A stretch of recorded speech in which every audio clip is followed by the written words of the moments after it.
සුබ දවසක් සියලු දෙනාටම. අද අපි මේ වීඩියෝ එකෙන් කතා කරන්නේ උසස් පෙළ භෞතික විද්‍යාවේ දෙවෙනි පාඩමේ කියන්නේ ආංශික විද්‍යාව පාඩමේ. මම මේක දැන් මේ පාඩමේ කොටස් කිහිපයක් කතා කරලා තියෙන්නේ. මේකේ අපි දෛශික පළවෙනි වීඩියෝ එක කලින් කරා. ඒ කියන්නේ දෛශික වල තියෙන සිද්ධාන්ත ටික මම සම්පූර්ණයෙන්ම පොඩි ප්‍රශ්නත් එක්ක සාකච්ඡා කරමින් ඒක සම්පූර්ණ කරා. අනිවාර්යයෙන්ම මේ වීඩියෝ එක බලන්න කලින් දෛශික මේ වීඩියෝ එක මුලින්ම බලලා ඉන්න පළවෙනි වීඩියෝ එක. හරිද? එතකොට අපි මේකෙදි කතා කරන්නේ මේ දෛශික ආශ්‍රිත අපිට ඇවිල්ලා තියෙන ගැටලු මොන වගේ ගණන් දෙන්නේ. දෛශික කියන එක ලොකු පාඩමක් නෙමෙයි නේ. යාන්ත්‍රිකය මුලින්ම ඉගෙන ගන්න කොටස. ඉතින් මේක ඉගෙන ගන්න දැනුම අර අපිට මේ සම්පූර්ණ භෞතික විද්‍යාව පුරාටම ඕනේ නැහැ. මොකද සමහර ගණන් හදද්දී ඒවල දෛශික තියෙන්නේ. මේ දෛශික වලට අපි ඉගෙන ගන්න මූලික සංසිද්ධිය කියන්නේ මේවා සම්බන්ධ කරන තැන් අපිට දෛශික ඕනම තැනක පාවිච්චි කරන්න පුළුවන් ඕනම දෛශිකයකට. මේ දෛශික දෙයක් අපි එකතු කරන්නේ කොහොමදනේ? අඩු කරන්නේ කොහොමද? දෛශික වල සංප්‍රයුක්තය ගන්නේ කොහොමද? දෛශිකයක් විභේදනය කරන්නේ කොහොමද? හරිද? ඒකතර දෛශික පද්ධතියක සංප්‍රයුක්තය ගන්නේ කොහොමද? ඒකෙන් මම පළවෙනි වීඩියෝ එකේ කතා කරා. ඊට පස්සේ විශාලත්ව සමාන දෛශික දෙයක ඓක්‍ය සංප්‍රයුක්තය. ඓක්‍ය කියන්නේ සංප්‍රයුක්තය. හරිද? කොහොමද ගන්නෙ? මේ ඕනම ආනන්ද දෛශික දෙයක සංප්‍රයුක්තය ගන්නේ කොහොමද මේ? දැන් මේ වගේම අපි පැති P සහ Q දෛශික දෙකක් තිබ්බොත් මේ දෙකේ සංප්‍රයුක්තය R කොහොමද ගන්න මේ දෛශික දෙක අතර කෝණය θ නම්. හරිද? සංප්‍රයුක්තය අපිට එනවා නේද? R සමාන නැත්නම් සංප්‍රයුක්තේ වර්ගයනේ. මේ දෛශික දෙකේ සංප්‍රයුක්තය අපි වර්ගය ලියුවොත් R වර්ග සමානයි P වර්ග ධන හරිද? Q වර්ග ධන අපි කොහොම සිම්පල් Q දාගමු. හරිද? Q වර්ග ධන දෙවරක් PQ cos θ නේ. ඔය වගේ දෛශික දෙකක සංප්‍රයුක්ති විශාලත්වය. මේකේ වර්ගයෙන් එකතු වර්ගමූල ගන්න. හරි මේ සමීකරණ ඕගොල්ලන්ට මතක ඇතිනේ. අපි මේක ගද්දී ඕගොල්ලන්ට මතක ඇති මේ දෛශික දෙක අපි මේ වගේ පිළිවෙල කරගත්තොත්. හරි දැන් හිතන්නකෝ මේ තියෙන්නේ මම මේ විදිහටම ගන්නම්. පොඩ්ඩක් මතක් කරන්න සිද්ධාන්ත චුට්ටක් ඉක්මනට සමීකරණ ටික දැන් ගණන් වලට එන්න ඕන හින්දා. හරි. අපි මතකද ඉස්සෙල්ලාම දෛශික විභේදනය, දෛශික කිහිපයක සංප්‍රයුක්තය. දැන් හිතන්න මේ වගේ දෛශික කිහිපයක් තිබ්බොත් සංප්‍රයුක්තය ගන්නේ කොහොමද? හරි පොඩ්ඩක් බලන්න මේක මතකද කියලා PQR මේ දෛශික ටික අපි විශාලත්වයේ සහ දිශාවලින් නිරූපණය කරලා යනවා. මේ P පරිමාණ රූපය ඇඳලානේ P ඇඳලා පරිමාණයක් අරගෙන ඒක නවත්තපු තැනින් Q ඇඳලා. ඒක නවත්තපු තැනින් R ඇඳලා. මේ ආරම්භක ලක්ෂයයි අවසාන ලක්ෂයයි යාගන්න රේඛාවෙන් තමයි සංප්‍රයුක්තය එන්නේ. ආරම්භක ලක්ෂයයි අවසාන ලක්ෂයයි යාගන්න රේඛාවෙන් සංප්‍රයුක්තය එනවා විශාලත්වයේ සහ දිශාව. දිශාව ගන්නත් පුළුවන්. මේකත් පරිමාණ රූප වලින් වගේ තමයි අපි මේ අගේ ගන්න මේ විදිහට මැල්ලා අපි 1 සෙන්ටිමීටරයකින් මෙච්චරක් කියලා ගන්නවානේ. මේවා බල නම් බල දෛශික නිව්ටන් ප්‍රවේග දෛශික නම් ප්‍රවේග කියන එක ඔයගොල්ලෝ බලන්න පළවෙනි වීඩියෝ එකකින් ඈ. හොඳයි. ඊට පස්සේ මම මෙහෙම නිරූපණය කරගෙන යද්දී අර ආරම්භක ලක්ෂයයි අවසාන ලක්ෂයයි සම්පාදනොත් මොකද වෙන්නේ? කොහොම දෛශික ටිකක් තිබ්බොත් ආරම්භක ලක්ෂයයි අවසාන ලක්ෂයයි සම්පාදනාම සංප්‍රයුක්ති බිඳුවක් වෙනවා.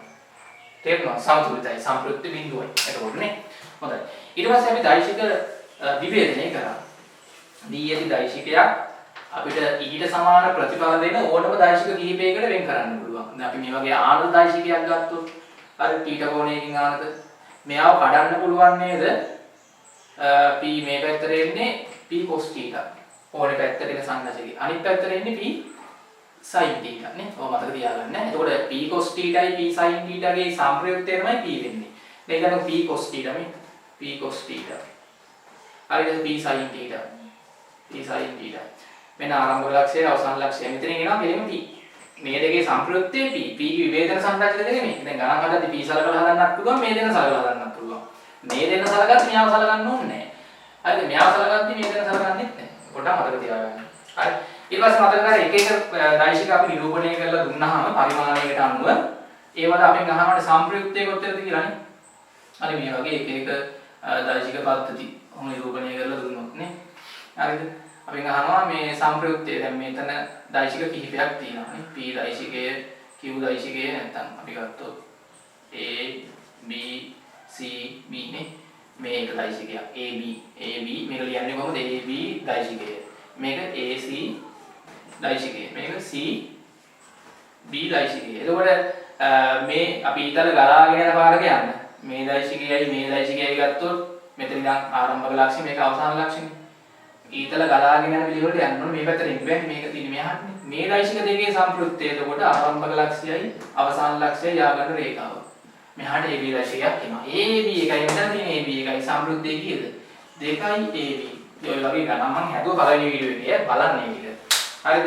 ඊට පස්සේ අපි කතා කරා මේ ආනත දෛශික දෙක දැන් දෛශික වල සංප්‍රයුක්තය ගන්න මතකද ත්‍රිකෝණ ප්‍රමේය සමාන්තර ආශ්‍ර ප්‍රමේය ඒවත් අපි කරන්නේ නේද ආනත දෛශික දෙක සංප්‍රයුක්තය ගද්දී ඊට පස්සේ මෙතන විශාලත්වයට ගත්තා නේ දැන් අපිට ත්‍රිකෝණය ඇඳලා ඉන්න බෑනේ පරිමාණ රූප ඇඳලා වහගන්න ගියොත් එහෙම වෙලා යනවා අපි කෙලිම සූත්‍රයක් හදාගත්තා මේ වගේ ආනත දෛශික දෙක සංප්‍රයුක්තය ගන්න p දෛශිකේ q දෛශිකේ මෙතන කෝණේ θ අපි කරේ ඉතින් මේක නිරූපණය කරගත්ත පරිමාණයට අනුව pq නේද pq මෙතන කොහොමද θ ඊට පස්සේ මේකේ ආරම්භක ලක්ෂයයි අවසාන ලක්ෂයයි ආගමන රේඛාව ඉන්නේ සම්ප්‍රයුක්ත වෙන්නේ හරිනේ ඊට පස්සේ මේ q දෛශිකේම විභේදනය කරගත්තා මේ පැත්තට එනවා q cos θ මේ පැත්තට එනවා q sin θ මෙතනින් මේක මෙහෙ ලකුණු කරනවා මතකද q cos θ q sin θ ඊට පස්සේ මේකට බලන්න මේ ලොකු ඍජු කෝණී ත්‍රිකෝණයට පයිතිරස් ප්‍රමේය දාලා නේ r වර්ග සමානයි p දාන q cos θ ගේ වර්ගය දාන q sin θ ගේ වර්ගය. ඕක සුළු කරලා අපි ගත්තා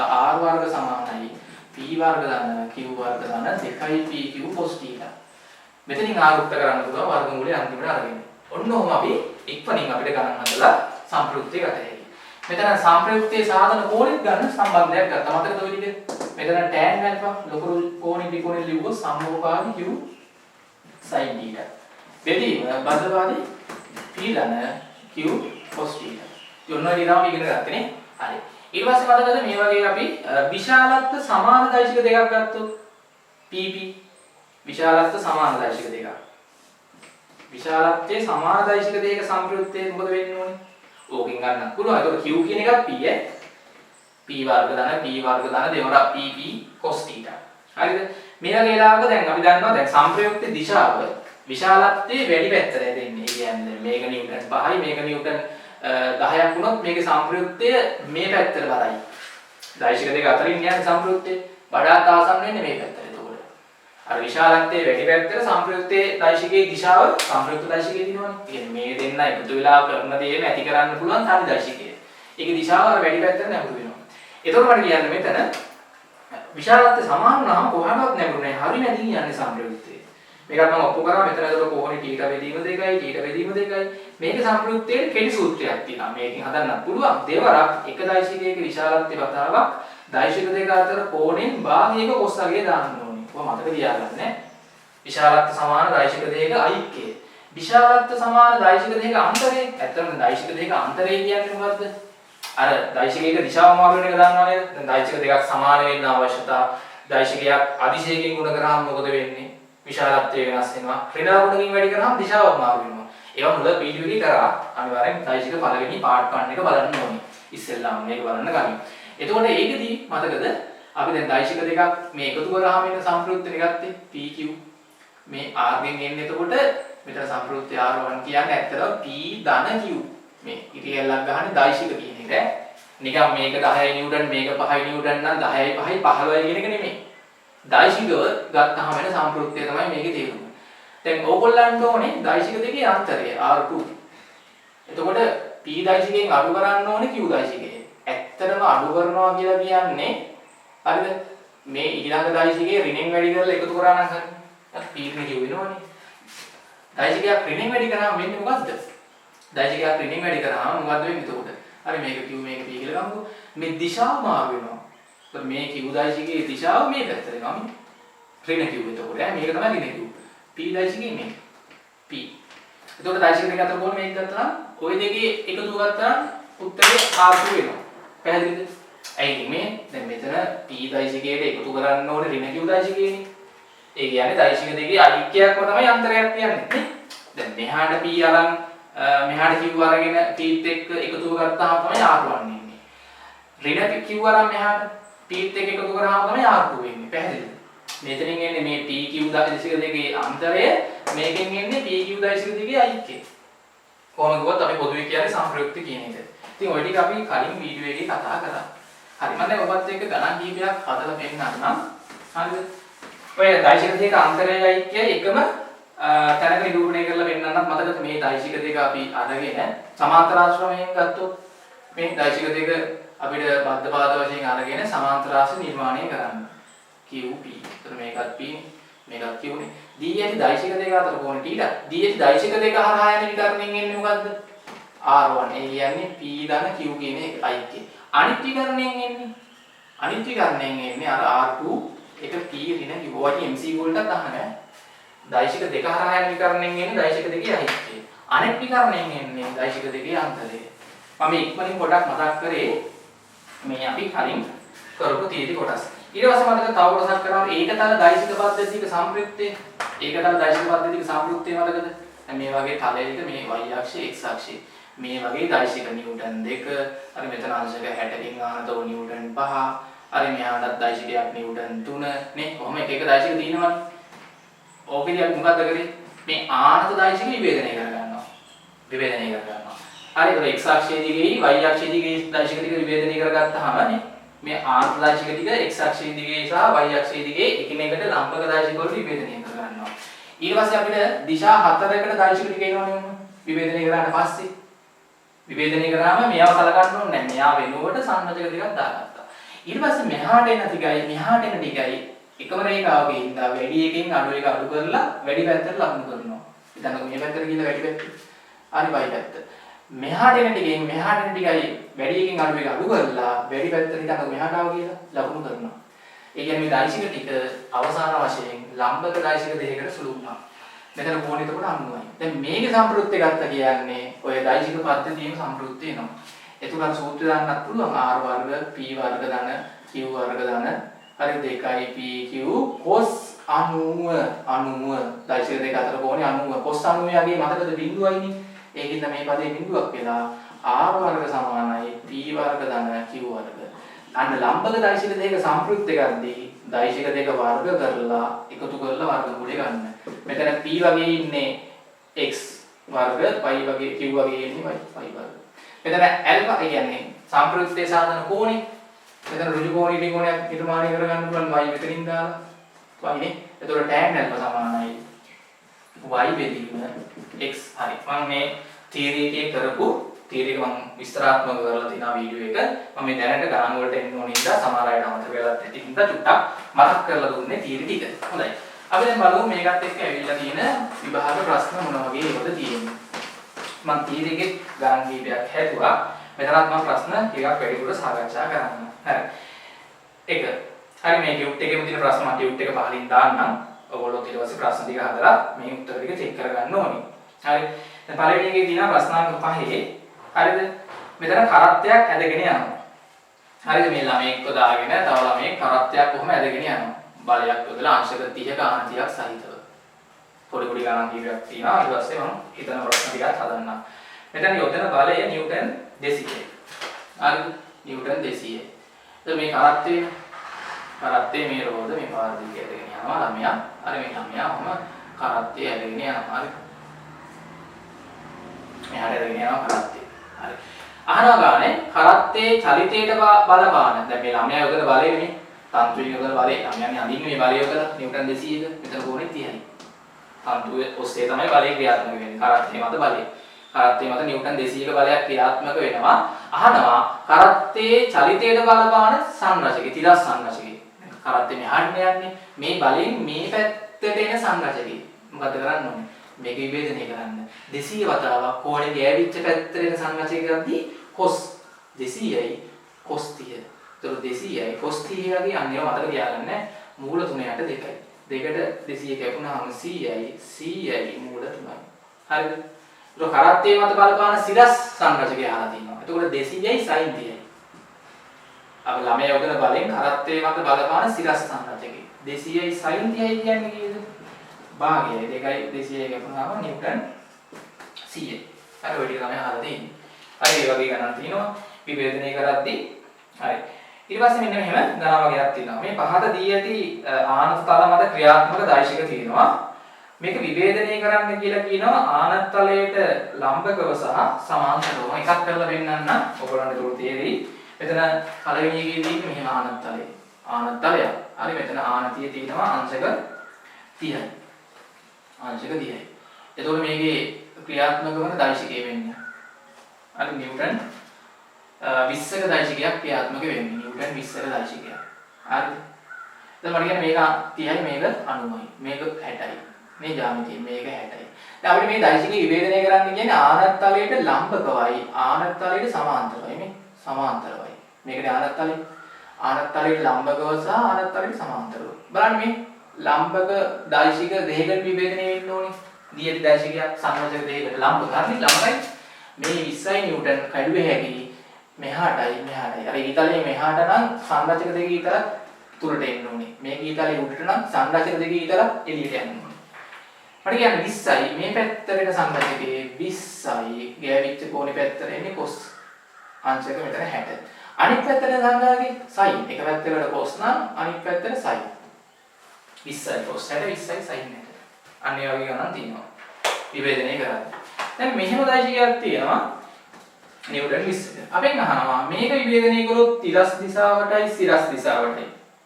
මම අහනවා තිරස් දිශාවට 20ම එනවා නේද? එතන කෝණේ බිඳුවයි 20යි cos බිඳුව. ලම්බ කෝණේ මේ පැත්තට 20යි sin බිඳුව. sin බිඳුවගේ බිඳුවයි 20 වරක් බිඳුව බිඳුවයි. මේ පැත්තට cos බිඳුවගේ 1යි 20 වරක් 1 20යි. අන්න මතක තියාගන්න. කිසියම් දිශාවකට තියෙන දායිශිකයක් එම දිශාවටම විභේදනය කරොත් ඒකම එනවා. ඊට ලම්බකව විභේදනය කරොත් ඒකේ යගේ බිඳුවක් වෙනවා. අර ආනකව තියෙන එකක් තමයි අපි විභේදනය කරොත් දෙපැත්තටම එන්නේ සම්නශක. ඒක පොඩ්ඩක් මතක තියාගන්න. ගණන් වල අහලා තියෙනවා. හොඳයි. ඊට පස්සේ අටේ දෙවෙනි කොටස. හරි මම මේ හැදුවේ ප්‍රශ්නාංක 7 පළවෙනි එක. හරිද? 7 එක මේ හැදුවේ ප්‍රශ්නාංක 5. හරිද? 5 3. මේක ප්‍රශ්නාංක ටියුට් එකේ 5 3. ලොමිනක් කරලා. හරිද? මෙතන මේ හැදුවේ ප්‍රශ්නාංක 7 1. තව ගණන් ගොඩක් තියෙනවා මේ වල. 7 1 ඔයගොල්ලෝ හදන්න මම කීපයක් කියලා දෙන්නම්. එතකොට වටපිටාවත් එක්ක ඔයගොල්ලන්ට ඉතුරු ටික හදා ගන්න පුළුවන්. ගණන් රටාව ටිකක් කියලා දෙන්නම්. හරි. ඊට පස්සේ තව මේ වගේ ගණන් අහලා තියෙනවා. තප්පරයට මීටර 8ක් හා තප්පරයට මීටර 6ක ප්‍රවේග දායිශික දෙකක් එකිනෙකට ඍජු කෝණී දිශා දෙකක් ඔස්සේ ක්‍රියා කරයි. ඒවායේ සංප්‍රයුක්තයේ ප්‍රවේගය සොයන්න. තප්පරයට මීටර 8යි තප්පරයට මීටර 6යි. ප්‍රවේග දායිශික දෙකක් කොහොම ක්‍රියාත්මකයි? අපෙන් අහනවා ඔය දායිශික දෙකේ සංප්‍රයුක්තය. මෙතන අංශ ගන්නමයි මෙන්න සංප්‍රයුක්තය. එතකොට ඔයගොල්ලන්ට මෙතන ගෙලින්ම සංප්‍රයුක්තයේ අද්දී ආරන්නේ.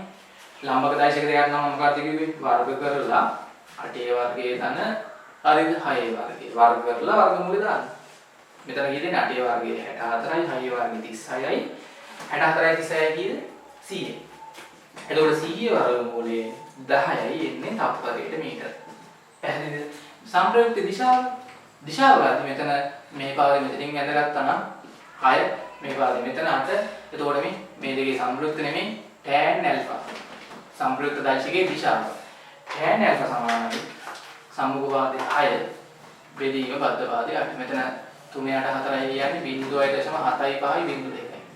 tan alpha. alpha සමානයි ඔයගොල්ලෝ tan ලඝුවෙන් 0.75 0.2 යගේ බලලා ලියා ගන්න කෝණේ කීයද කියලා. හරි. ඊට පස්සේ විශාලත්වයක් තෙව්වේ හැකි දිශාවක් තෙව්වේ හැකි. ඊට පස්සේ එකිනෙකට අංශක 60ක කෝණයක් ආනතව ක්‍රියා කරන තප්පරයට මීටර 4ක හා තප්පරයට මීටර 3ක ප්‍රවේග දෙකක සංප්‍රයුක්ත ප්‍රවේගය සොයන්න. හරි. මේකෙත් ඔයගොල්ලන්ට ඔය වගේම රූපයක් අඳ ගන්න පුළුවන්. හරි. තප්පරයට මීටර 4යි තප්පරයට මීටර 3යි. ඒතර Q කියන එක සහ P කියන එක නේ මේක P නේ P කියන එක 3යි කියලා ගමු තප්පරයට මීටර Q කියන එක 4යි. මෙතන කෝණය තමයි T. දාංශක කීයද? දීලා තියෙන්නේ දායිශික දෙක අතර කෝණය අංශක 60ක් තමයි දීලා තියෙන්නේ. හරි. එතකොට මේ සංප්‍රයුක්තය අපි ලකුණු කරගමු R. සංප්‍රයුක්තයේ සාධන කෝණය ඇල්ෆා. එතකොට මෙතන දැන් අපිට සංප්‍රයුක්තයේ R ගද්දී සූත්‍රය දාන්න. හරිද? සූත්‍ර පොඩ්ඩක් මතක තියාගන්න. R වර්ග සමානයි P 4 වර්ගයට දාන Q 3 වර්ගය දාන දෙවරක් P 4යි Q 3යි cos මෙතන කෝණේ දායිශික දෙක අතර 60යි. නිකන් ආදේශ කරන්න දෙයි. එතකොට R වර්ග සමානයි 4 වර්ග ඉක්මනට 16 උසුළු කරන්න 3 වර්ග 9යි දෙවරක් 4 8යි 8 වරක් 3 24යි cos 60 භාගයයි. දෙකට 1යි 24ට 12යි මෙතන 12ක් වෙනවා. මෙතන 16 9යි කීයද 25යි නේ 25යි 12යි 37යි. R සමානයි 37 වර්ගමූලයක් එන්නේ තප්පරයට මීටර. ඒ කියන්නේ 3.0 කීයද? 3.0 මේ 36 වර්ගමූලය 6යි නේ 37යි කියන්නේ 6.1යි තප්පරයට මීටර ආසන්නව. ඊට පස්සේ මෙන්න මේ කෝණය මේ සංප්‍රයුක්තයේ සාධන කෝණය මේ P දායිශිකයත් එක්ක තිරසත් එක්ක කියලා ගමු. කෝණය හොයන්න ඕගොල්ලන්ට මෙතන tan alpha. මේකට ආදේශ කරන්න ඕනේ. මම ආදේශ කරලා වෙන්න q කීයද? 3යි. 3යි. sin මෙතන θ. හරි sin θ. හරිද? sin අංශක කීයද θ? කෝණේ 60. sin 60. බෙදීම t කීයද? 4යි. q කීයද? 3යි. cos 60යි. එතකොට මෙතන 3 වරක් sin 60යි කියන්නේ මූල 3ට 2. බෙදීම 4 ධන 3 වරක් cos 60යි කියන්නේ භාගයයි 3ට 2. ඔබ සුළු කරලා දශම වලින් ගන්න සුළු කරලා අන්තිමට ඊට පස්සේ tan වගුවෙන් කෝණය හෙව්වේ. පැහැදිලිද? හරි ඔය වගේ ගන්න තියෙනවා අපුව. දැන් ඕකේ දැන් අපිට දැන් මේකේ r හොයන්න p දැනගන්න ඕනේ, q දැනගන්න ඕනේ, දෛශික දෙක අතර කෝණ දැනගන්න ඕනේ. මෙතන මේ පද හතරනේ තියෙන්නේ. r p q θ. ඔය පද හතරෙන් මොනවා හරි තුනක් දීලා දැන් ඉතින් දෛශික දෙකක් තියෙනවා. දෛශික දෙකේ සංයුක්තය 5යි. එක් දෛශිකයේ විශාලත්වය 3යි. දෛශික දෙක අතර කෝණේ දෙනවා අපිට. අංශක 30ක් හරි 60ක් හරි 45ක් හරි. දීලා අපෙන් අහනවා අනිත් දෛශිකයේ විශාලත්වය. ඉතින් මොකද කරන්න තියෙන්නේ? මම මේ වගේ ගණන් හදන්න යන්නේ නැහැ. තේරෙනවානේ. දන්නේවා ආදේශ කරන්න. r දන්නවා නම් r දාන්න මෙතනට. p දන්නවා නම් p දාගන්න. q දන්නේ නැහැනේ. p දන්නවා. මෙතන එතකොට cos θ ගියා θ දන්න හින්දා දන්නවා. එතකොට මේ කියනවා මේ වර්ග සමීකරණයක් කියනවා q ගේ වර්ග සමීකරණයක්. ඕකෙන් අපිට සුළු කරලා q වල උත්තරේ ගතයි. ඉතින් එහෙම ගණන් තියෙනවා. හරිද? මම ඕන එකක් හදලා පෙන්නන්නම්. ප්‍රශ්නාංක 9 එක එක ගණන් තියෙනවා. හරි? එතකොට මේකේ එකක් දීලා තිනවා මම ඕනනම් හදලා පෙන්නන්නම්. 9 රෝම ඉලක්කම් අපි හදමු. මෙතන q වෙන ගණක් නේද? ඔව්. 9 රෝම ඉලක්කම් අන්තිම එකේ තියෙනවා. හරිද? එක එකේව තියෙන එක එකේව ආයෙ දීලා එක එකේව අහන්න පුළුවන් ඈ. p වලගේ 5යි r වලගේ 7ක් වුණාම t ට 60ක් නම් q කීයද? ඉතින් මම ඕනනම් මේක ඉගෙන ගත්තොත් p වලගේ දීලා තිනවා. p දෛශිකයේ විශාලත්වය 5යි. හරිද? 5යි මෙතන p වලගේ 5යි q වලගේ දන්නේ නැහැ. ඒක තමයි හොයන්න ඕනේ. r වලගේ දීලා තිනවානේ සංප්‍රයුක්තය. r වලගේ අපිට දීලා තිනවා කෝණේ මේ සංප්‍රයුක්තය 7යි. 7යි මෙතන දෛශික දෙක අතර කෝණේ θ අංශක 60යි. සංප්‍රයුක්තයේ සාධන කෝණය ඕන නම් ඇල්ෆා. ඒකත් හිව්වේ ඇයි? හරි. දැන් අපි මේකට ආදේශ කරමු ඉස්සෙල්ලාම අර සම්බන්ධ වෙන්නේ මොනවා හරි තුනක් දුන්නාම අනිත් එක හිව්වේ ඇයි? ඒක සරලව තේරෙනවා ඕගොල්ලන්ට. ආදේශ කරලා අනේ දන්නේ නැති පදේ හිව්වේ ඇයි? r වර්ගය කීයද? 7 වර්ගය. p කීයද? 5යි. 5 වර්ගය. q වර්ග දන්නේ නැහැ. දෙවරක් p කීයද? p 5යි. දෙවරක් 5. පතාවක් q cos අංශක 60.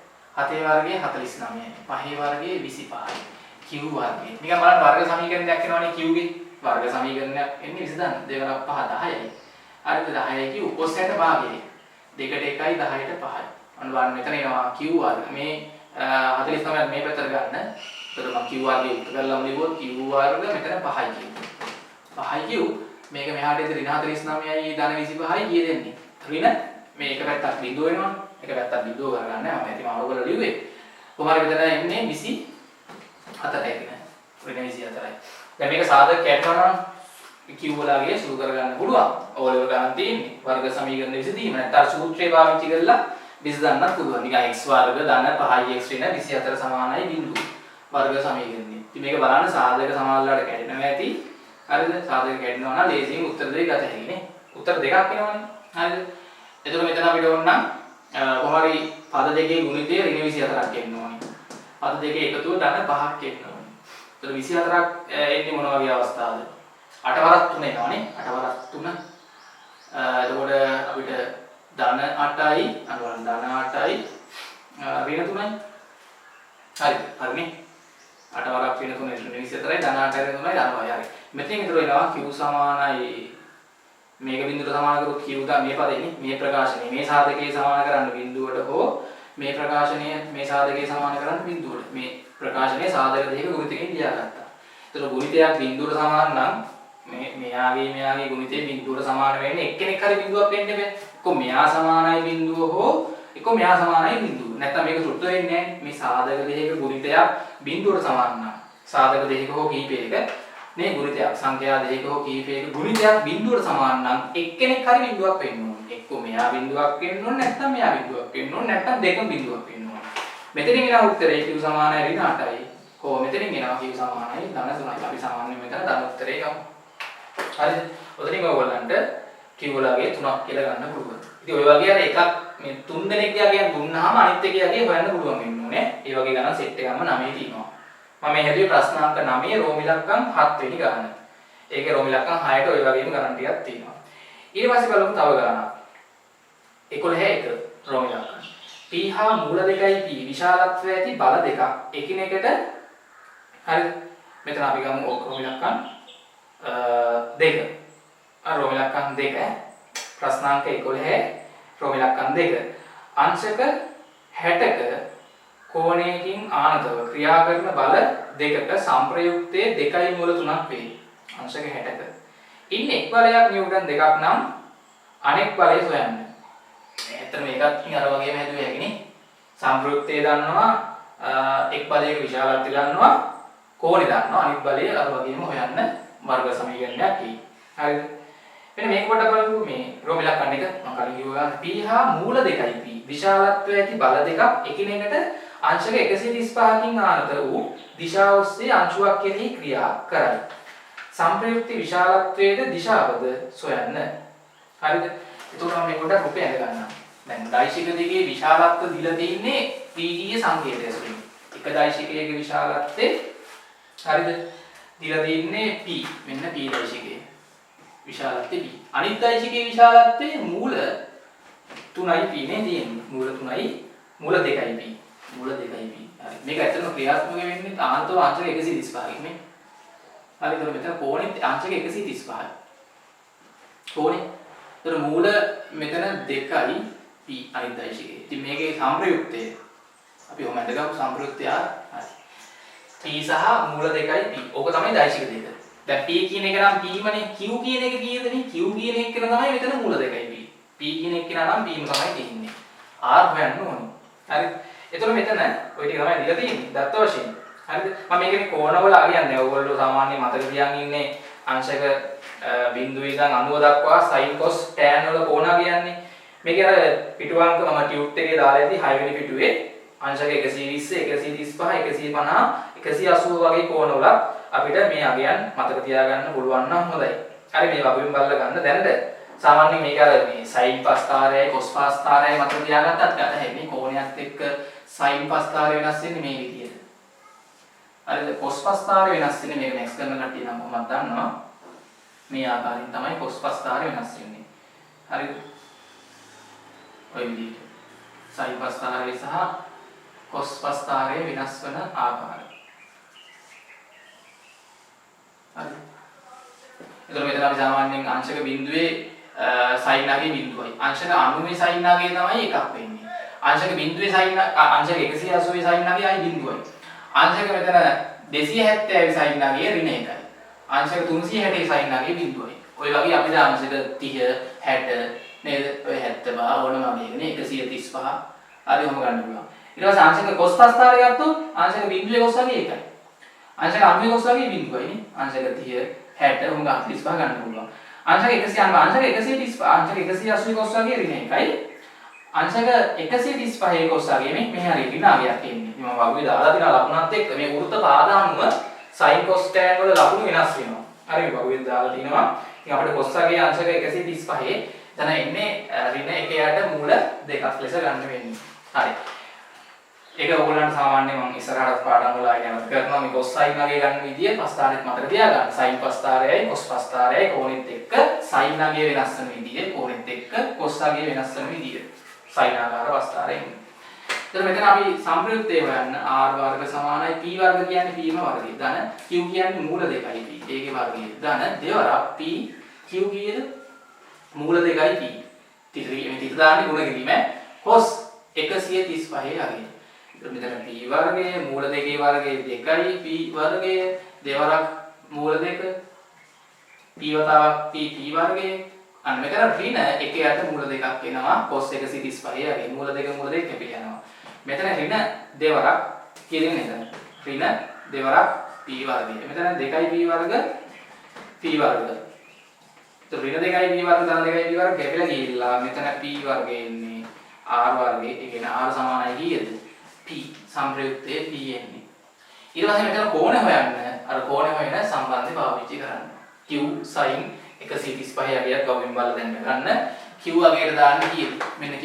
q ගේ අගය මේක මූල 2යි p. හරි ඔතන ඔන්න හදලා වෙන්නන්න. tan alpha. ඒ කියන්නේ මේ සම්ප්‍රයුක්තය මෙයත් එක්ක සාධන කෝණය තිරසත් එක්ක. q ට දාන්නේ කීයද? හරිද? tan alpha සමානයි q ට දාන්නේ මූල 2යි p. හරිද? sin 135. බෙදීම මෙතන p මයි q ට දාන්නේ මූල 2යි p cos 135. හරිද? මේක ඔයගොල්ලෝ සුළු කරලා බලන්න. උඩ මූල 2යි p. මෙතන sin 135 අගයක් තියෙන්නේ. එක යට ධන මූල 2. හරි මෙතන p ධන මූල 2යි p වතාවක් ඍණ එක යට මූල 2. ඔතන සුළු කරලා බලන්න. මෙතන හරිද ඕගොල්ලන්ට එනවා. මෙතන හරියම කිව්ව හැකි උත්තරේ නේ. මෙතන ඍණ p ධන p මෙතන බිඳුවක් වුණාම මෙතන භාග සංඛ්‍යාවක හරියන්නේ ධන p ඍණ p කියලා බිඳුවක් වුණාම හරිය අනන්තයක් වෙනවනේ. ඒ කියන්නේ tan alpha අනන්තයක් කියලා එන්නේ. උඩ මොකක් වුණත් වැඩක් නැහැ. හරිය බිඳුවක් නම් භාගයක උත්තරේ අනන්තයයි. හරි කියන්නේ tan alpha කෝණයගේ අනන්තයක් වෙන්න කෝණේ tan කීයද? අංශක 90ගේ අනන්තයක් වෙන්නේ. එහෙනම් මේ alpha කෝණේ අංශක 90ක් වෙනවා. එහෙනම් මේ සම්ප්‍රයුක්තයේ හරියටම p දෛශිකයට ලම්බකව තමයි ක්‍රියාත්මක වෙන්නේ. අංශක 90කින් දිශාව. හොඳයි. ඉතින් ඔය වගේ ප්‍රශ්න ආපුවා තියෙනවා ඔයගොල්ලන්ට හදන්න පුළුවන්. ඊට පස්සේ අපි බලමු මේකේ අර මම ඔයගොල්ලන්ට සිද්ධාන්ත වලත් කරා මේ ආනත නැත්තම් අපි ගත්තොත් ඒකතරනේ. ඒකතර දෛශික පද්ධතියක සම්ප්‍රයුක්ත ගන්නේවත් කරා. හරි. මේක පොඩ්ඩක් තව විශේෂ ගානක් තියෙනවා. ඒකත් හදන්නම්. ප්‍රශ්නාංක 14 බල දෙකක අයික්කේ 15කි. බල දෙකේ ගුණිතය 56කි. බල දෙකේ සම්ප්‍රයුක්තය 13කි. බල දෙකේ විශාලත්වය හා බල දෙක අතර කෝණය සොයන්න. දැන් බල දෙකේ අයික්කය කියන්නේ එතන නිකම්ම මොකද්ද? එකතුවනේ. දැන් තාක් හරි හිතන්නකෝ p සහ q බල දෙකක් තියෙනවා. pq අපි නිකන් කියනවා බල දෙකේ නිකන් එකතුව 15යි නේ කියලා. බල දෙකේ අයික්කය 15කි. ඒ කියන්නේ නිකම්ම අගයන් දෙක එකතු කරාම බල දෙකේ අයික්කය 15කි. බල දෙකේ නිකම්ම ගුණිතේ p ධන q 15යි p වතාවක් q නිකම්ම විශාලත්ව ගුණ කරාම. හරිද? දෛශිකව නෙමෙයි නිකම් බල දෙකේ නිකම් විශාලත්වය එකතු කරාම ඒ කියන්නේ p 8ක් නම් q 7යි. p 10ක් නම් q 15. මේ q 5යි. 10යි 5යි 15 වෙනවනේ. බල දෙකේ ගුණිතය මේක නම් නිකම් උත්තරේ ගන්න පුළුවන්. බල දෙකේ ගුණිතය මේ 56යි. දැන් මට කියන්න ඔය ඉලක්කම් දෙකක එකතුව 15ක් වෙලා ඒ ඉලක්කම් දෙකේ ගුණිතය 56ක් වෙන්න මොකද්ද පූර්ණ ඉලක්කම් දෙක? ඈ 8යි 7යි නේ. නිකම්ම කාටද ගන්න පුළුවන් ඉතින්. 8යි 7යි. ඉතින් එකක් 8යි එකක් 7යි. p කියන්නේ 8යි q කියන්නේ 7යි. නිව්ටන්. හරි ඊට පස්සේ බල දෙකේ සම්ප්‍රයුක්තය දීලා තියෙනවා නිව්ටන් 13යි. හරි බල දෙකේ සම්ප්‍රයුක්තය. මෙන්න සම්ප්‍රයුක්තය. r Newton 13යි. අහනවා බල දෙක අතර කෝණය.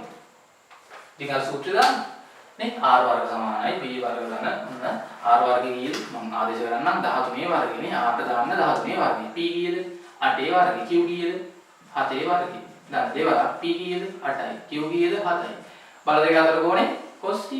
ඉතින් මෙතන 13 වර්ගය 169යි 8 වර්ගය 64යි 7 වර්ගය 49යි දෙවරක් 8 කීයද 16යි නැත්නම් මෙතන වුණනම් 8 වරක් 7 56යි දෙවරක් නම් 56 වතාවක් cos θ. හරි නැත්නම් එතන 112ක් වෙනවනේ. ඉතින් මේ දෙක එකතු කරලා බලන්න. හරි එකතු කරලා මේක මෙහාට නම් අඩු කරලා බලන්න. අඩු කරලා ඒක සුළු කරන්න. හරිද? සුළු කරාම උතන මේ දෙක එකතු කරලා මෙහාට එද්දි අඩු වෙනවනේ 169 මේ දෙක එකතු කරලා අඩු කරාම කී දෙන්නේ එතකොට මෙතන 3යි 113ක් මෙකින් අඩු වුණාම 112ක් දෙන්නේ 112ක් එන්නේ හරිද 112ක්ද 56ක් දෙන්නේ 56ක් එන්නේ 56 මේ දෙකේ එකතුව 169න් අඩු කරාම 56ක් එනවනේ හරිද මෙතන මේ පැත්ත දෙවරක් 56 වතාවක් cos θ. හරි මේ දෙකේ එකතුව මෙහාට නම් 169න් අඩු කරාම 56ක් එනවා. මේකෙන් බෙදන්න දැන් 56 නැත්නම් එතන 56ට 1යි 56ට 1යි. එතකොට කී දෙන්නේ නැත්නම් 1යට 2යි cos θ අමර යන cos අංශක කීයද භාගයට සමාන වෙන්නේ? cos අංශක 60. එහෙනම් θ කීයද? අංශක 60යි. තේරෙනවද ඔය වගේ ප්‍රශ්න එනවා අනිවාර්යෙන්ම බහුවර්ණ වලට. හරිද? ඒකින්ද විශේෂයෙන්ම ඔය ටික පොඩ්ඩක් කරන්න.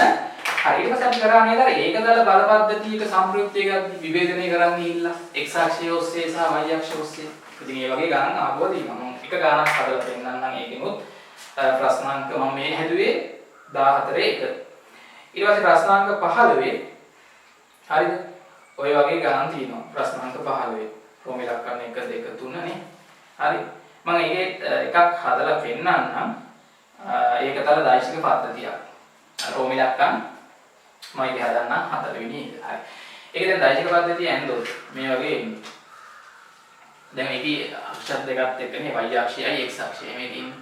මම ලොකු නමින්නා y අක්ෂය සහ x අක්ෂය. ඒතර මේ පැත්තට දායිශිකයක් තියෙනවා ඒකක එකක. මෙතන අංශක 30කින් ආනතව දායිශිකයක් තියෙනවා 8ක. අංශක 30කින් ආනතව මේ y අක්ෂය මේක x අක්ෂය. මෙතන අංශක 45කින් ආනතව දායිශිකයක් තියෙනවා 4යි මූල 2ක්. අංශක 45 කොහොනේ. මේ පැත්තට දායිශිකයක් තියෙනවා හරිද 4ක. ආයි මෙතන අංශක 30කින් ආනතව දායිශිකයක් තියෙනවා මේ පැත්තට 4යි. පහකට දායිශිකයක් තියෙනවා 2යි. මෙතන අංශක 30කින් ආනතව දායිශිකයක් තියෙනවා කීයද? 2යි. 6යි. මෙතන 6ක් තියෙනවා. හරි. ඔන්න ඔහම දායිශික වගේක් තියෙනවා. 1 8 අංශක 30යි මෙතන 4යි මූල 2යි. මෙතන කෝණේ 45යි 4යි 30යි කෝණේ මෙහාට 4යි මෙහාට 2යි මෙතන කෝණේ 30යි මේක 6යි. හරි. දැන් මෙන්න මේ දායිශික පද්ධතියේ සංප්‍රයුක්තය සහ දිශාව. හරි. දැන් ඉස්සෙල්ලා මේක මම මොකක්ද කිව්වේ? ඔය ආනත දායිශික ටික නිවේදනය කරගන්න. ඔයගොල්ලෝ යාළුවෝ පොරෙන්දි මම ඒකයි උතරම සුළු කරගන්න ලේසි. හරි. පටන් ගමු මෙතනින්. මට ටක් ගාලා කියන 8 කියන දායිශිකේ නිවේදනය කරන්න ආන දේවල් 8යි මෙහාට කීයද? ටක් ගාලා cos අංශක 30යි. 8 වරක් cos 30 කියන්නේ කීයද? මූල 3ට 2යි. ඒ කියන්නේ 2යි 8යි කියපුවාම ඔන්න 4යි මූල 3ක් වෙනවා මෙහාට. මෙහාට සංගතකේ 8යි sin 30. කෝණේ ගෑවිච්ච පැත්තට එක සංගතකේ cos නම් අනිත් පැත්තට sin. 8යි sin 30 කියන්නේ sin 30 කියන්නේ භාගයනේ. එයාගේ මතක තියාගන්න 4ක් වෙනවා මේ පැත්තට. දැන් මෙයාව කපලා දාන්න. එයා වෙනුවට මෙහාට 4යි මූල 3යි මෙහාට 4ක් ආවා. හරි. දැන් ඒ දෙක සලකන්න අන්තිමට ගන්න හදද්දි. මෙයාට අක්කලි වේදනය කරු 4යි මූල 2යි මෙහාට එන්නේ කීයද? 4යි මූල 2යි cos 45. cos 45 යගේ කීයද? 1යට මූල 2යි. මූල 2 කියපුවාම මෙහාට 4ක් එනවා. මෙහාට එන්නේ 4යි මූල 2යි sin 45. sin 45 යගේ දෙකේ මූල 2 ඉඳලා මූල 2 වුණා මෙහාට තව 4ක් එනවා. අන්න 4යි මූල 3ක් ආවා 4ක් ආවා. මෙහාට 4ක් ආවා. මෙහාට දැන් ආවා 4ක්. මෙතන 4කුත් තියෙනවා. දැන් මෙයාව සලකන්න ඕනේ නැහැ. එයාව විවේදනය කරගන්න. මෙයා 4යි මෙහාට cos 30යි. cos 30 කියන්නේ මූල 3ට 2නේ. 2යි 4යි ගන්නවා 2යි මූල 3ක් එනවා. 2යි මූල 3ක් ආව තව මෙහාට. මේකේ මෙහාට එන්නේ 4යි sin 30. 4යි sin 30 කියන්නේ භාගයනේ ටක් ගාලා සුළු කරගන්න ඈ. 4යි 2යි ගන්නවා 2ක් එනවා. මෙහාට 2ක් ආවා. දැන් මෙයාව සලකන්න ඕනෙත් නැහැ. පොඩි වැඩක් තියෙන්නේ. 6 විවේදනය කරන් 6යි මෙහාට cos 30. 6යි cos 30 කියන්නේ මූල 3ට 2. 2යි 6යි ගන්නවා කීයද මෙහාට? 3යි මූල 3ක් එන්නේ. මෙහාට එන්නේ 6යි sin 30. sin 30 කියන්නේ භාගයයි. 6යි 2යි ගන්නවා කීයද? 3යි. මෙහාට එනවා 3ක්. හරිනේ. දැන් අපි මෙයාව සලකන්න ඕනේ. දැන් ඔන්න ඔය ආපු මේ x අක්ෂය දිගේ y අක්ෂය දිගේ ආපු දායිශික දිගේ සම්ප්‍රයුක්තය ගන්නයි තියෙන්නේ. එතකොට දැන් අපිට විවේදනය කරගත්තට පස්සේ අර ආනත දායිශික ටික මම විවේදනය කරගත්තානේ. දැන් මේ විවේදනය කරපු සංරචක තියෙන්නේ x අක්ෂය ඔස්සේ y අක්ෂය ඔස්සේ. දැන් කරන්න දෙන්නේ y අක්ෂය දිගේ තියෙන එකම අක්ෂය ඔස්සේ තියෙන්නේ එකම පැත්තට නම් ඒව එකතු කරන්න ප්‍රතිවිරුද්ධ පැත්තට තියෙන වටු කරන්න. මට කියන්නේ මේක වැඩි පැත්ත මොකද්ද y අක්ෂය ඔස්සේ. මේ පැත්තට 4 ධන 4යි මූල 3නේ. මේ පැත්තට 4 ධන 3යි මූල 3. දැන් තාක්කල ඕගොල්ලන්ට තේරෙනවා මේ පැත්ත අඩුයි මේ පැත්තට වඩා. මේ 4ට මේ 2යි 4 කැපිලා යනවා.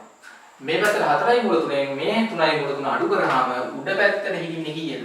මේ අක්ෂය ඔස්සේ සම්ප්‍රයුක්තේ උඩ පැත්තට මේ 4ට මේ 4 කැපිලා යනවනේ 2යි 3යි මූල 3ක් මෙයාගෙන් අඩු කරාම උඩ පැත්තට 1යි මූල 3යි.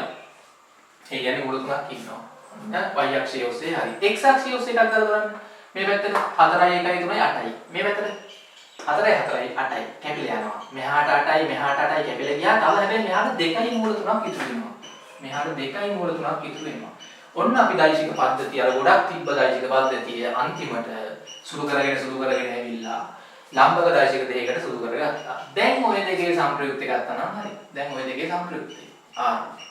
හරි සම්ප්‍රයුක්තයේ සාධන කෝණය මෙතන යනවා. ඔක්කොම ඉන්නේ.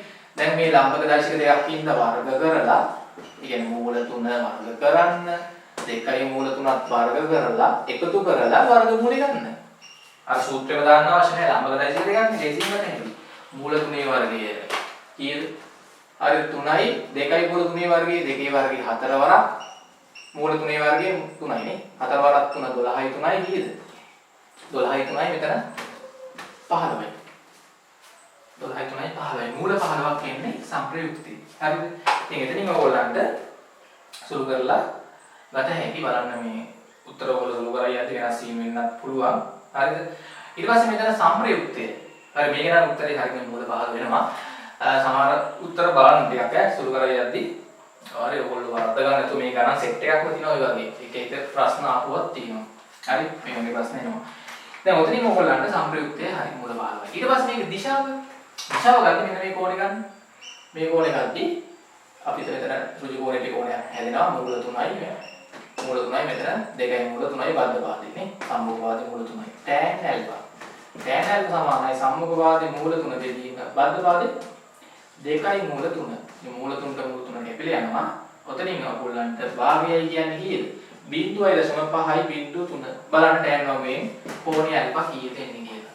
ඒ ඔය කෝණේ මේ පැත්තෙන් කියන්නත් පුළුවන් මේ පැත්තෙන් ඕනනම් කියන්නත් පුළුවන් 180න් අන්තිමට අඩු කරලා. පැහැදිලිද? ඒ වගේ ගණන් ඇවිල්ලා තියෙනවා.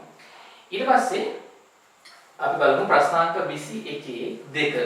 එකිනෙකට අංශක 60ක් ආනතව ලක්ෂයකදී ක්‍රියා කරන නිව්ටන් 40ක් බැගින් වූ බල දෙකක සංප්‍රයුක්තෙහි විශාලත්වය සහ දිශාව සොයන්න. නිව්ටන් 40 ගානේ ක්‍රියාත්මක වන හරි 21 රෝම ඉලක්කම් 2. හරි 21 රෝම ඉලක්කම් 2. ඒතකොට බල දෙකේ විශාලත්වය දීලා තියෙනවා. හරිද? නිව්ටන් 40 ගානේ විශාලත්ව සමාන බල දෙකක්. අංශක 60කින් ආනතව ක්‍රියාත්මකයි. අන්න විශාලත්ව සමාන බල දෙකක සංප්‍රයුක්තය ගන්න කෙටි සූත්‍රය දැම්ම නම් ලේසියෙන් හදුවේ. ඉන්නේ බල දෙක අතරින් යන්නේ සංප්‍රයුක්තය. අංශක 30යි වලට බෙදෙනවා. මෙතන සංප්‍රයුක්තය ගත්තී මතකද කෙටි සූත්‍රයේ දෙවරක් x දෛශිකයක විශාලත්වය. වතාවක් cos අගේ දාන්නේ බල දෙක අතර කෝණයෙන් භාගයක. දෛශික දෙක අතර කෝණයෙන් භාගයක කෝණය ධර්ම 62කින් බෙදලා. ඒ කියන්නේ අංශක 30 දැම්ම නම් හරි. ඒතර දෙවරක් 40 වතාවක් cos 30ගේ මූල 3 යට 2යි. 2කට 2 කැපුණාම එන්නේ 40යි මූල 3යි. අර නිව්ටන්. අන්න සම්ප්‍රයුක්තය. කෝණය මෙතන බල දෙක අතරින් යන හින්දා අංශක 30ක් වෙන්නේ. හොඳයි. හරිද? ඒතර නිව්ටන් 40 වැගින් විශාලත්ව සමාන බල දෙකක සම්ප්‍රයුක්තය. ඊට පස්සේ නිව වගේ ගණන් දීලා තියෙනවා. ඊට පස්සේ මේකේ තව ප්‍රශ්නයක් තියෙනවා. හරිද? මම මේ වගේ දෛශික දෙක අන්තරයත් එක්කත් ගානක් හදලා එතනින් ඉවර කරන්න. හරි. දැන් මෙන්න මේක විභාග ගානක ආපු එකක් මම ගානක් කියන්නම්. බහු වර්ණ වලට එහෙම ඇවිල්ලා තියෙනවා. හරි. මේ ටික ඔයගොල්ලෝ ටිකක් හොඳට පුළුවන් කරගන්න ටියුට් එකේ ගණන් ටික ඔක්කොම හදන්න. ටියුට් එකම දාලා තියෙන්නේ පහළ වීඩියෝ එක පහළ ඩවුන්ලෝඩ් කරගන්න. ටියුට් එකයි ප්‍රශ්න ටිකයි ඔක්කොම දාලා තියෙන්නේ ප්‍රශ්නාංකත් එක්ක බලලා පිළිවෙලට හදා යන්න. මම මේ ගණන් කීපයක් හදලා පෙන්නන්නේ ඔයගොල්ලන්ට එතකොට ගණන් ටික හදා ගන්න ලේසියි. මෙන්න ප්‍රශ්නයක් තිබ්බ මේ වගේ බහු වර්ණයක් ආපු වෘත්තාකාර පතයක එකම වේගයෙන් යන වස්තුවක්. හරිද? v වේගයෙන් යන වස්තුව. v වේගයෙන් යන. එකම වේගයෙන් යන්නේ v වේගයෙන් යන වස්තුවක්. මෙන්න මේ a ලක්ෂයේ ඉඳන් b ලක්ෂයට එද්දී. හරිද? මෙතන කෝණය අපිට දීලා තිබ්බ අංශක 40ක් කියලා. හරිද? a සිට b දක්වා එද්දී එකම වේගයෙන් යන්නේ. වේගය එකයි හරිද?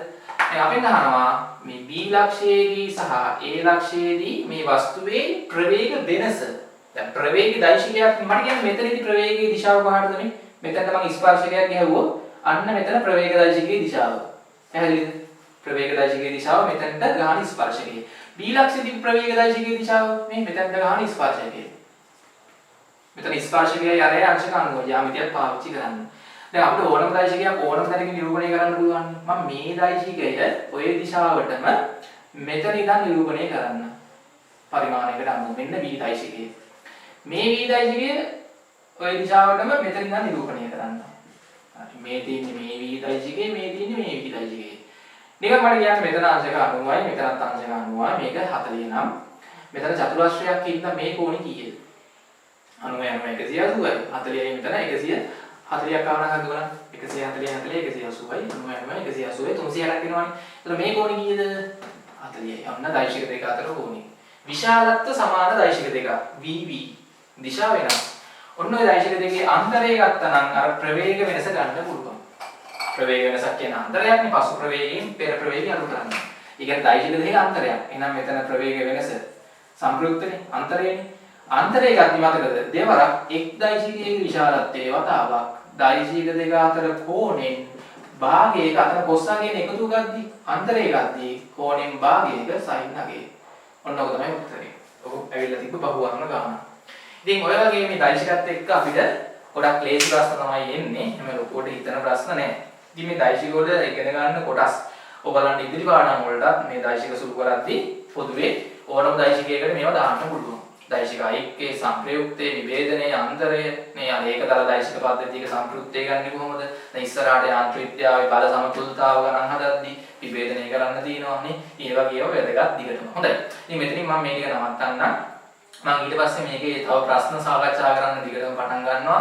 රේඛී චරිතය මම ඔයගොල්ලන්ට කරා මේ සිද්ධාන්ත ටික ගන්නු කීපයක් කරා. මම ඊළඟ වීඩියෝ එකකින් රේඛී චරිතය ප්‍රශ්න සාකච්ඡා කරන්නම් කියුට් එකේ. පළවෙනි පාඩමේ මම තියරි වීඩියෝ එකක් කරා. ඒකේ ප්‍රශ්න සාකච්ඡා කරා. ඒ වගේ අපි දැන් තියරි වීඩියෝ ගොඩක් සාකච්ඡා කරලා ඉවරයි පාඩම් 11ම. සමහර පාඩම් සම්පූර්ණයෙන්ම ඉවරයි. අර යාළුවන්ටත් කියන්න මම දැන් අලුතෙන් පටන් ගන්නවා මේ ප්‍රශ්න සාකච්ඡා කරන වීඩියෝ. ඒකම දැන් සංයුක්ත ගණිතය, රසායනික විද්‍යාව, අපි බලමු ජීව විද්‍යාව, ඊට පස්සේ ICT පැත්තත් මේ channel එක හරහාම ගුරුවරුන් යොදාගෙන ඕගොල්ලන්ට උගන්වන්න පටන් ගන්න තියෙන මේ වෙලෙදි දැන් සංයුක්ත ගණිතය පටන් ගත්තා, රසායන විද්‍යාවත් පටන් ගන්නවා ඉක්මනින්. හරි ඉතින් ඒකත් ඕගොල්ලන්ට ලොකු ශක්තියක් මේ දවස්වල විතර ඉද්දි වැඩි කරගෙන යන්න. එහෙනම් හොඳට වැඩ කරන්න. channel එකත් subscribe කරලා තියාගන්න, share කරන්න යාළුවන්ටත් කියන්න. වීඩියෝස් දාපු ගමන් බැලුවේ හැකිනම් සියලු දෙනාටම සුබ දවසක්.